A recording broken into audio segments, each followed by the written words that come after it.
नमस्कार साथियों। देखिए दोस्तों, आज हम एक ऐसा सब्जेक्ट शुरू करेंगे जिसे देवों की भाषा कहा जाता है। उस सब्जेक्ट को वो है संस्कृत भाषा।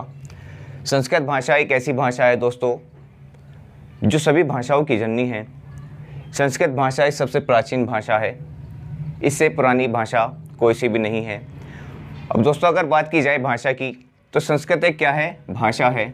अगर आपसे पूछा जाए संस्कृत क्या एक भाषा है, जो भाषा है वो आपकी भाष धातु से बनी हुई है। भाष धातु से। भाष धातु का मतलब होता है कहना या बोलना, कहना या बोलना। इसका तात्पर्य क्या है? इससे तात्पर्य क्या है? कहना या बोलना। यानी कि जो हमारे देव थे वो हमारे क्या संस्कृत में ही बातें क्या करते थे या उसमें ही अपने आपसे क्या करते थे? बोलते थे। तो वो क्या था? हमारी संस्कृत में ही बातचीत किया करते थे। अब एग्ज़ाम के दृष्टि से क्या महत्वपूर्ण है? एग्ज़ाम में ये आता है दोस्तों कि भाषा जो है वो कितने प्रकार की होती है। तो अगर एग्ज़ाम में आपसे पूछा जाए भाषा कितने प्रकार की होती है, तो आपको वहाँ पर लिखना है 2 प्रकार की। कितनी? 2 प्रकार की। नंबर 1 होती है आपकी क्या? मौखिक भाषा। मौखिक भाषा। दूसरी होती है आपकी क्या? लिखित भाषा। लिखित भाषा। तो दोस्तों, आपने पहले जैसे आपके संज्ञान में होगा कि आपने पहले कभी सुना होगा कि जो हमारी पहले गुरुकुल में शिक्षा दी जाती थी, गुरुकुल में जो शिक्षा दी जाती थी, तो वहाँ पर क्या होता था कि गुरु अपने शिष्य को बोलकर बताता था, बोलकर कि हाँ ये काम करना है, ऐसे काम करना है। और क्या वहाँ पर क्या वो शिष्य जो थे उसको ग्रहण कर लेते थे। तो वहाँ पर क्या मौखिक विधि चलती थी, यानी कि वो बोलता था और वो सुनकर ग्रहण कर लिया करते थे। वहाँ पर कोई ऐसा नहीं था कि नोट्स बनाते थे, जैसे अब चलता है कि नोट्स बनाओ। उसके बाद में क्या फिर लिखित का हुआ कि हाँ भी जो उन्होंने बोला वो लिखना शुरू हो गया। इस तरह से हम आगे बढ़ते गए। दोस्तों, अगर मैं बात करूं एग्ज़ाम की दृष्टि से, तो भाषा को आपको 2 पर क्या लगाना है? 2 अगर ऑप्शन में दिया हो तो 2 लगाना है। एक मौखिक भाषा होती है और दूसरी क्या होती है? आपकी लिखित भाषा होती है। अगर एग्ज़ाम में ऑप्शन में 2 ना हो, लिखा हो 3, 4, 5 इस तरह से लिखा हो, तो फिर आपको क्या करना है? ऑप्शन में 2 है ही नहीं, तो फिर वहाँ पर आपको 3 पर टिक करना है। अब तीसरी भाषा कौन सी आई? तीसरी आती है आपकी क्या? सांकेतिक भाषा। सांकेतिक। तो इस तरह से दोस्तों आपको ये एक एग्ज़ाम का एक प्रश्न आपका यहाँ सोल्व होता है। अब दोस्तों देखिए आगे चलते हैं। आगे अगर हम बात करें, अगर मैं भाषा की परिभाषा की बात करूँ तो भाषा क्या है? तो भाषा को हम कह सकते हैं कि प्राणियों के मध्य अपने विचारों को आदान प्रदान करने की जो आपकी विधि है वो आपकी भाषा है। अगर मेरे विचार, यानी कि अगर मैं आपको पढ़ा रहा हूँ, अगर मैं कहूँ कि मैं अगर आपको पढ़ा रहा हूँ, तो ये मैं अपने विचार आप तक पहुँचा रहा हूँ। ये भी तो एक भाषा के माध्यम से ही जा रहे हैं। ठीक, लिखित के माध्यम से जा रहे हैं, जो मैं लिख रहा हूँ वो लिखित माध्यम से जा रहे हैं। जो आप मुझे सुन रहे हैं वो क्या जा रहे हैं? आपके सुनने की, यानी कि सुनकर आप क्या ग्रहण कर रहे हैं। और एक होती है संकेत। अगर मैं इस तरह से संकेत कर रहा हूँ तो आप क्या इस तरह से भी सीख रहे हैं, या मैं अपनी भाषा का यूज़, सांकेतिक भाषा का यूज़ कर रहा हूँ। अगर मैं क्या कर रहा हूँ? इस तरह से आपको बता रहा हूँ। ठीक है, तो इस तरह से 3 प्रकार की क्या होगी? आपकी भाषाएं होगी। अब देखिए दोस्तों, हम सभी को जैसे पहले से ही मालूम है कि हमारा जो विकास हुआ, पहले ज़माने में हम आदि मानव हुआ करते थे। अब आदि मानव हुआ करते थे, उनके पास भाषा नहीं थी। अब भाषा का विकास वहाँ से कैसे हुआ? अब जब आदि मानव थे वो जंगलों में रहा करते थे, वहाँ पर बिजली कड़कती थी, वहाँ पर कुछ पत्थर पहाड़ गिरा करते थे। वो आपस में पत्थर जलाकर, आपने देखा होगा, वो आग जलाया करते थे पत्थर बजाकर, चिंगारी जो निकलती थी उससे। तो वहाँ पर क्या हुआ? अब जैसे मैंने अगर 2 पत्थरों को बजाया, जैसे मैं बोर्ड पर मार रहा हूँ, तो एक ध्वनि उत्पन्न हो रही है। तो सबसे पहले क्या? ध्वनि। तो भाषा की मूल इकाई क्या होगी? आपकी ध्वनि। अगर भाषा बनी तो कोई ध्वनि उत्पन्न हुई, ध्वनि से ही क्या बनी? भाषा बनी। तो यानी कि भाषा की मूल इकाई क्या होगी? आपकी ध्वनि हो गई। अब ध्वनि, अब आदि मानव क्या थे? वो कैसे बोलते थे? अ आ आ आ आ ई इस तरह से करके बोलते थे। यानी कि वो किस तरह से बोलते थे? वो बोलते थे, अक्षर बोला करते थे। अक्षर, यानी कि अक्षर यानी कि जिसका विनाश ही ना हो सके, वो अक्षर था आपका। यानी कि बोलने में पहला, मौखिक की सबसे छोटी इकाई या मूल इकाई आप कह सकते हैं वो अक्षर होती है मौखिक भाषा की। यानी कि बोलने में जो सबसे पहला है वो आपका अक्षर हुआ। ठीक, अक्षर के बाद में जब क्या हुआ? जब आदि मानवों ने बोलना शुरू कर दिया, अ ई करके बोलना शुरू कर दिया, उन्हें रियलाइज़ हुआ, उन्होंने सोचा कि हम बोलने तो लगे, अब इसको लिखना शुरू करा। तो लिखने में जो सबसे पहला, यानी कि लेखन भाषा की जो मूल इकाई आई, वो बना फिर क्या? आपका वर्ण। क्या बन गया, वर्ण बन गया। अब वर्णों का उसके बाद में जो आपका चला, फिर वर्णों की सार्थक इकाई बनी आपकी क्या, फिर बन गया आपका शब्द, एक सार्थक इकाई बन गई, शब्द बन गया। ठीक, तो क्या ध्वनि भाषा की मूल इकाई, उसके बाद में अक्षर जो आपका क्या हो, बोलने में पहला, किसमें, बोलने में पहला। ये क्या है आपका, लिखने में पहला, लिखने की मूल इकाई भी आप कह सकते हैं, लिखने में पहला। ठीक है, लिखने में पहला। उसके बाद में क्या बन गया, शब्द बन गया। शब्द के बाद में क्या बन गया आपके, पाद या चरण बन गए, पाद चरण बन गए।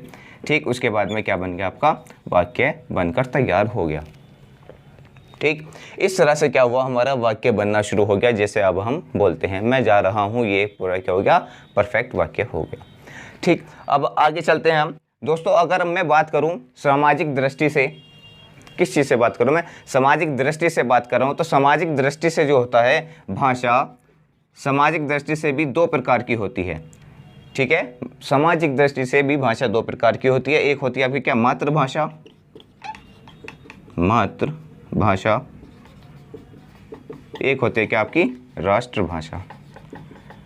मातृभाषा क्या होगी, यानी कि आपकी जो, जहाँ पर आप रहते हैं, राज्य, जिस राज्य में आप रहते हैं वो आपकी क्या होगी, मातृभाषा होगी, जिसमें आप बातचीत करते हैं। जैसे कि मैं बातचीत करता हूँ, वो मेरी क्या होगी, मेरी मातृभाषा होगी। जैसे राष्ट्रभाषा है मेरी क्या, हिंदी, हिंदी हमारी क्या है, राष्ट्रभाषा है। ठीक, तो इस तरह से क्या, भाषा को भी दो प्रकार से बांट दिया गया। ठीक, तो आइए दोस्तों, जो हमने बताया उसको अब नोट करते हैं, लिखते हैं। देखिए, भाषा की जो मूल इकाई है, भाषा की जो मूल इकाई हमने बताई ध्वनि, यानी कि जो भाषा जिससे बनी है, जैसे ये ध्वनि उत्पन्न हुई तो भाषा की मूल इकाई ध्वनि को कहा गया।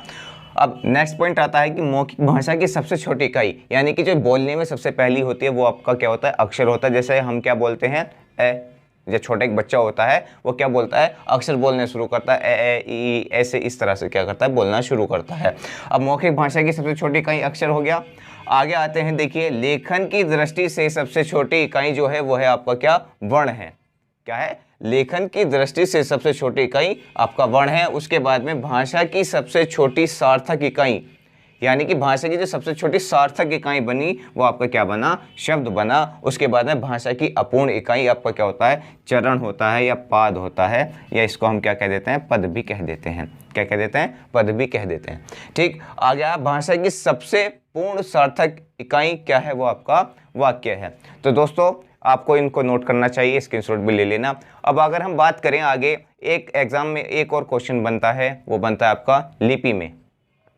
क्या बनता है, लिपि पर आपका क्वेश्चन बनता है कि कौन सी भाषा किस लिपि में लिखी गई है। ठीक, अगर हम बात करें संस्कृत की, तो संस्कृत हमारी ब्राह्मी लिपि में लिखी गई है।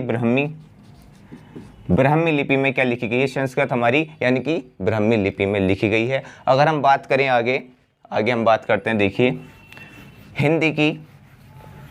तो दोस्तों आपको जैसे सभी को पता है कि हिंदी कौन सी भाषा, कौन सी लिपि में लिखी गई है, हिंदी भाषा कौन सी लिपि में लिखी गई है। संस्कृत की बात हो गई। अब बात करें अगर हम हिंदी की, तो हिंदी लिखी गई है हमारी कौन सी में, देवनागरी। ठीक, अगर पंजाबी भाषा की बात करें, पंजाबी, तो गुरुमुखी में लिखी गई है, गुरुमुखी। ठीक, ये एग्जाम में पूछे जाते हैं। ठीक, अगर बात करी जाए किसकी, अंग्रेजी, तो वो रोमन में लिखी गई है, रोमन लिपि। मैं यहाँ लिख देता हूँ लिपि, यहाँ आपकी लिपियाँ। ठीक है, संस्कृत ब्राह्मी लिपि में, हिंदी देवनागरी में, पंजाबी गुरुमुखी में, अंग्रेजी रोमन में। अगर नेपाली की बात करें, नेपाली, तो नेपाली लिखी गई है नेवारी में, नेवारी। ठीक है, ये एग्जाम में कभी कभी पूछ लिए जाते हैं कि संस्कृत भाषा की कौन सी लिपि है, या फिर जो लिखी गई है तुम्हारी संस्कृत वो कौन सी लिपि में लिखी गई है, वो ब्राह्मी में लिपि में लिखी गई है, पंजाबी गुरुमुखी में, अंग्रेजी रोमन में। ठीक है दोस्तों, ये तो एक छोटा सा इंट्रोडक्शन था संस्कृत शुरू करने से पहले। तो दोस्तों आइए अब संस्कृत शुरू करते हैं। असल में हमें जो पढ़नी है वो पढ़नी है संस्कृत, और इस तरह से पढ़नी है जो हमें एग्ज़ाम में पॉइंट टू पॉइंट हमारा क्या करे, हमारा साथ दे। ठीक है, पॉइंट टू पॉइंट। अब देखिए, संस्कृत सबसे पहले, संस्कृत को शुरू करने से पहले मैं बताता हूँ कि संस्कृत जो शब्द है, संस्कृत शब्द की जो उत्पत्ति हुई है वो किस तरह से हुई है। अगर हम बात करें संस्कृत शब्द की, तो संस्कृत हुआ है आपका सम, जमा, सुट, जमा, क्रय जमा कत। इस तरह से क्या हुई है, संस्कृत शब्द की उत्पत्ति मानी जाती है, या संस्कृत शब्द की उत्पत्ति हुई है। अब हमें सबको पहले से ही मालूम है, पता नहीं भी है तो होना चाहिए, जो शुरू में जुड़ता है वो आपका उपसर्ग होता है। उपसर्ग यानी कि अगर बात की जाए, एग्जाम में पूछा जाए कि संस्कृत में उपसर्ग क्या है, तो वो है आपका सम। अब बात आई आपकी ये भी संस्कृत संस्कृत होता, तो ये सुट क्या है। तो ये बहुत इंपॉर्टेंट क्वेश्चन माना जाता है संस्कृत में, कि इसमें पूछा जाता है एग्जाम में कि संस्कृत में किसका आगमन हुआ, तो ये हुआ सुट का आगमन। ठीक है, संस्कृत में सुट का आगमन हुआ। क्रिया क्या है आपकी, ये आपकी धातु। एक सबसे मेन बात इसमें ये आती है दोस्तों, अगर किसी भी वर्ड के ऊपर इस तरह से आपका क्या लगा हुआ है, ये आपका धातु का क्या होता है, चिन्ह होता है। अगर क्रिया इस तरह से लिखा हुआ है तो यानी कि इसमें क्या है, क्रिया आपकी धातु है। कहीं भी अगर कुछ भी अगर कत के ऊपर ही होता, फॉर एग्जाम्पल मैं बता दूं, तो इसमें धातु आपकी कत होती, लेकिन क्या कत क्या है, इसमें प्रत्यय, यानी कि जो बाद में जुड़ते हैं वो आपके क्या हो जाते हैं, प्रत्यय हो जाते हैं। इस तरह से दोस्तों क्या हुई, संस्कृत शब्द की उत्पत्ति हुई। ये बात होगी आपके संस्कृत की। लेकिन हम संस्कृत की तो बात कर रहे हैं, लेकिन संस्कृत ये तो भाषा होगी, संस्कृत शब्द की हमने उत्पत्ति पढ़ ली। लेकिन संस्कृत में जो हमारे एग्जाम की दृष्टि से महत्वपूर्ण होता है वो होता है संस्कृत की व्याकरण। जो एग्जाम में जो आपके प्रश्न बनते हैं वो व्याकरण से बनता है, कि संस्कृत की जो व्याकरण है उसमें। अब हम आगे चलते हैं, देखिए व्याकरण व्याकरण व्याकरण।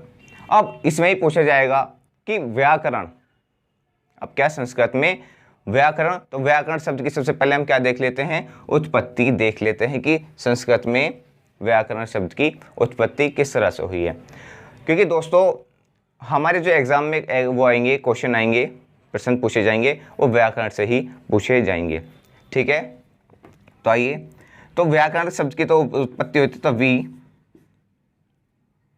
प्लस आंग प्लस कर, वी प्लस आंग प्लस कर प्लस ल्युट प्रत्यय है, इसमें क्या है, ल्युट प्रत्यय। ठीक है, संस्कृत में क्या है, ल्युट प्रत्यय है। तो वी प्लस आंग, तो इसमें क्या हुआ, सबसे मेन बात, सबसे इंपॉर्टेंट है, व्याकरण में दो आपके क्या हैं, उपसर्ग हैं। क्या हैं, दो उपसर्ग हैं। संस्कृत में आपका एक उपसर्ग है, इंपॉर्टेंट क्वेश्चन है, सुट का आगमन हुआ, क्रिया धातु है और प्रत्यय इसमें कत। व्याकरण में आपका वी उपसर्ग है, आंग क्या है आपका, वी और आंग क्या है, दो उपसर्ग हैं। कर या आपको क्रिया बोल देते हैं, इसमें क्या, ये धातु है, और ल्युट क्या है, इसमें प्रत्यय है। क्या है, इसमें ल्युट प्रत्यय है। ठीक है दोस्तों, अब आगे चलते हैं दोस्तों, व्याकरण। अब व्याकरण की बात होगी। अब अगर बात की जाए, जैसे कि बल्ब है, अगर मैं वो बल्ब का आविष्कार किसने, तो एडिशन नहीं कह रहा, इसी तरह से व्याकरण के जनक, यानी कि व्याकरण को जनने वाले, संस्कृत में व्याकरण को जनने वाले किसको माना जाता है, तो दोस्तों अब आगे हम पढ़ते हैं कि व्याकरण के जनने वाले किसको माना जाता है, पाणिनि जी को माना जाता है, जिन्होंने क्या करा दोस्तों, अष्टाध्यायी की रचना की। उनके बारे में हम आगे बिल्कुल डिटेल में पढ़ेंगे, और जब पढ़ेंगे, जब प्रतिहार पढ़ाए जाएंगे, उनके बारे में पूरी कहानी बताई जाएगी। उन्होंने 14 प्रतिहार लिखे, जिन्हें महेश्वर सूत्र के नाम से भी जाना जाता है। ठीक है दोस्तों, तो अब आगे पढ़ते हैं। व्याकरण के जनक कौन हो गए आपके, पाणिनि जी, और पाणिनि जी के साथ पंतजलि और कात्यायन, ये तीन होते हैं, तीन मुनि हैं आपके, जिनको त्रिमुनि के नाम से जाना जाता है। देखिए अब आगे पढ़ते हैं। देखिए संस्कृत में जो एग्ज़ाम में इंपॉर्टेंट क्वेश्चन आते हैं वो पूछा जाता है त्रिमुनि के बारे में, कि संस्कृत में जो त्रिमुनि हैं वो कौन कौन हैं और किसने क्या रचना की और किनको किस नाम से जाना गया। तो अगर हम त्रिमुनि की बात करें, त्रिमुनि, त्रिमुनि का मतलब त्रि से आपको पता चला होगा तीन, यानी कि तीन मुनि संस्कृत के जो त्रिमुनि में आते हैं वो आते हैं आपके, सबसे पहले हैं आपके पाणिनि जी। पाणिनि जी, पाणिनि के बारे में, पाणिनि जी के बारे में आपको सभी को जैसे पता है कि इन्होंने अष्टाध्यायी की रचना की। अष्टाध्यायी दोस्तों, अष्टाध्यायी में इन्होंने 4000 लगभग 4000 सूत्रों की रचना की। कितनों की, 4000 सूत्रों की रचना की अष्टाध्यायी पाणिनि जी। और पाणिनि जी ने, आपको जैसे पहले से ही पता है कि पाणिनि जी ने महेश्वर सूत्रों की रचना करी, जिन्हें शिव सूत्र के नाम या प्रतिहार सूत्रों के नाम से भी जाना जाता है। दोस्तों जब हम प्रतिहार सूत्र बताएंगे तो इनके बारे में पूरी कहानी बताएंगे, किस तरह से इन्होंने घोर तपस्या करी, और तपस्या के बाद में इन्हों को शिव जी ने जब डमरू बजाया तो किस तरह से इन्होंने प्रत्याहार सूत्रों को अपने अंदर ग्रहण किया और उसके बाद में अष्टाध्यायी की रचना की। तो 4000 जब सूत्र लिखे इन्होंने, तो सूत्र लिखे तो इनको इसलिए सूत्रकार कहा जाने लगा। क्या कहा जाने लगा? सूत्रकार। ठीक है, तो त्रिमुनि में जो आपके पाणिनि जी हुए, उन्होंने अष्टाध्यायी की रचना करी, 4000 सूत्र लिखे, इसलिए सूत्रकार कहे जाने लगे। दूसरे नंबर पर आते हैं आपके कात्यायन, महर्षि कात्यायन, जिनको वररुचि के नाम से भी जाना जाता है, संस्कृत में वररुचि के नाम से जाना जाता है। अब दोस्तों कात्यायन ने क्या करा? जो महर्षि पाणिनि थे, महर्षि पाणिनि थे, उन्होंने जो 4000 सूत्रों की रचना की, सूत्र हम बताएंगे आगे कि एग्जैक्टली कितने सूत्र थे। ठीक है, आगे अभी हम चर्चा करेंगे। सूत्र 3978। ठीक है, लगभग इनको 4000 बोला जाता है। इसका प्रथम सूत्र क्या है, अंतिम सूत्र क्या है, जो भी एग्जाम की दृष्टि से इंपॉर्टेंट है, अभी आपको सब आगे बताएंगे और नोट भी कराएंगे। तो क्या करा कात्यायन वररुचि ने? 4000 सूत्रों पर इन्होंने क्या करा? वार्तिक लिखा। क्या लिखा? वार्तिक। ठीक है, जब इन्होंने वार्तिक लिखा तो इन्हों को क्या कहा जाने लगा? वार्तिककार। क्या? वार्तिककार। ठीक है, तो ये एग्जाम में पूछे जाते हैं कि सूत्रकार किसको कहा जाता है, वार्तिककार किसको कहा जाता है। और तीसरे नंबर पर जो हमारे आए त्रिमुनि में, तीसरे मुनि जो आए वो थे हमारे पंतजलि। पंतजलि इन्होंने क्या किया दोस्तों? पंतजलि ने भी 4000 सूत्रों पर, पाणिनि जी के 4000 सूत्रों पर पंतजलि ने भी क्या लिखा? भाष्य लिखा, जिसे महाभाष्य कहा गया। महाभाष्य की रचना करी। किसकी रचना की? महाभाष्य की रचना की, इसलिए इन्हें भाष्यकार कहा जाने लगा। क्या? भाष्यकार कहा जाने लगा। दोस्तों अब पाणिनि जी के जो महाभाष्य है, इससे भी क्या पूछा जाता है? क्वेश्चन पूछा जाता है कि इन्होंने कितने आहनिकों की रचना की? तो इन्होंने भाष्य में क्या लिखे? 84 आहनिक लिखे। महाभाष्य में क्या लिखे? 84 आहनिक लिखे। आहनिक। ठीक है, आहनिक। आहनिक लिखे। कितने? 84 आहनिक लिखे, जिसमें इनका पचपच आहनिक सबसे क्या था? सबसे ज़्यादा बड़ा था। ठीक है, तो इस तरह से दोस्तों अगर संस्कृत में पूछा जाए त्रिमुनि में कौन कौन है, जैसे 4 ऑप्शन दे दिए। 3 मुनि को अगर आपको क्या मालूम है, पता है कि त्रिमुनि कौन कौन है, तो चौथे ऑप्शन को आप क्या कर सकते हैं? रॉन्ग कर सकते हैं। किसको किस नाम से जाना जाता है? सूत्रकार कौन है, वार्तिककार कौन है, वररुचि किसे कहा जाता है, पंतजलि ने किसकी रचना करी, कितने आहनिक थे, कौन सा सबसे बड़ा आहनिक था, अभी हम आगे आपको नोट कराते हैं। ठीक है दोस्तों, तो आपको ये एग्ज़ाम की दृष्टि से याद रखने हैं ज़रूर। तो आइए दोस्तों देखते हैं, जो हमारे महर्षि पाणिनि जी हुए, जिन्होंने अष्टाध्याय लिखा, यानी कि अष्टाध्याय महर्षि पाणिनि जी की रचना है। ठीक दोस्तों, तो अष्टाध्याय में 8 अध्याय हैं। अष्ट का मतलब होता है 8 अध्याय, जिसमें 8 अध्याय हैं। प्रत्येक अध्याय में 4-4 पाद हैं। ठीक है, यानी कि हर एक अध्याय जो है वो आपका 4 अध्याय यानी कि 4 पादों में बटा हुआ है। इस तरह से 8 की गुणा अगर हम 4 में करेंगे तो 32 पाद हो गए, तथा उसमें 3978 हम कह सकते हैं 3978 या लगभग 4000 सूत्र हैं। क्या है? लगभग 4000 सूत्र हैं। अब देखिए पाणिनि जी ने क्या लिखे? सूत्र लिखे, इसलिए पाणिनि जी को क्या कह दिया गया? आपका सूत्रकार कह दिया गया। ठीक है दोस्तों, पाणिनि जी ने किसकी रचना करी? अष्टाध्याय की रचना करी, जिसमें अष्ट का मतलब 8 अध्याय हैं, जिसमें प्रत्येक में 4-4 पाद हैं। 8 की गुणा 4 में करी तो 32 पाद हो गए और लगभग 4000 सूत्र हैं। तो सूत्र लिखे तो इनको सूत्रकार कह दिया गया। अब एग्जाम की दृष्टि से सबसे इंपॉर्टेंट क्वेश्चन आता है, वो ये आता है कि अष्टाध्याय का अंतिम सूत्र और प्रथम सूत्र क्या है? तो क्या अष्टाध्याय का प्रथम सूत्र तो है वो वृद्धि रादेश है, और अंतिम सूत्र ए है। ये आपको याद रखना है, बहुत इंपॉर्टेंट है। उसके बाद में देखिए दोस्तों, आगे आते हैं महर्षि कात्यायन। अब जो इन्होंने हमारे जो पाणिनि जी हुए, उन्होंने 4000 सूत्र लिख दिए। तो महर्षि कात्यायन, जिनको क्या कहते हैं और वररुचि भी कहते हैं। क्या कहते हैं? वररुचि के नाम से भी जाने जाते हैं। ठीक है, तो इन्होंने क्या करा? 4000 सूत्रों पर इन्होंने वार्तिक लिखा। किसके? अष्टाध्याय के सूत्रों पर वार्तिक लिखा, इसलिए इनको क्या कह दिया गया? इनको वार्तिककार कहा गया। ठीक है, अब आ गए हमारे महर्षि पंतजलि। इन्होंने भी अष्टाध्याय के 4000 सूत्रों पर क्या लिखा? महाभाष्य लिखा। क्या लिखा? महाभाष्य लिखा। महाभाष्य में कितने हैं? 84 आहनिक है। तो इसलिए जब महाभाष्य लिखा तो इनको महाभाष्यकार कह दिया गया। क्या कह दिया गया? महाभाष्यकार कह दिया गया, जिसमें 84 आहनिक हैं। ठीक है दोस्तों, मैं आशा करता हूं दोस्तों आपको समझ में आई होगी मेरी वीडियो जो मैंने आपको पढ़ाया। बहुत एक आसान तरीके से जो एग्ज़ाम की दृष्टि से बहुत ज़्यादा इंपॉर्टेंट है, वही चीज़ें बस हमने क्या उठा कर लाए हैं, चुन कर आपके लिए लाए हैं।